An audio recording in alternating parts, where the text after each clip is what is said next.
रसूलुल्लाह ने फरमाया कि एक मर्तबा एक नबी को चुवंटी ने काट लिया तो इस नबी ने चुवंटियों के पूरे बछोने पर आग लगा दी। इस पर अल्लाह ताला ने उस नबी की तरफ वही नाजिल फरमाई कि तुझे तो सिर्फ एक चुवंटी ने काटा था, लेकिन तुमने एक ऐसी उम्मत को जला डाला जो अल्लाह की तस्बीह करती थी। इस हदीस से मालूम होता है कि बगैर वजह के किसी भी जानदार को मारना जायज नहीं है, चाहे वो छोटा सा जानवर ही क्यों ना हो। अगर कोई जानवर नुकसान पहुंचाए तो उसे बचाव के लिए मारना जायज है, लेकिन उसमें भी आतदाल और ज़रूरत को देखा जाए। 3 शरीयती इस्लामिया में आग से जानदार को जलाना मनी है। हाथी की नुकसान देने वाले जानवर को भी आग से नहीं जलाना चाहिए।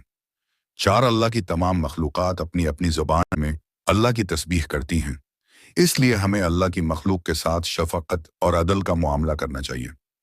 5 ये हदीस हमें यह सबक भी देती है कि जज़्बात में आकर बड़ा नुकसान नहीं करना चाहिए, बल्कि मसले का हल हिकमत के साथ तलाश करना चाहिए।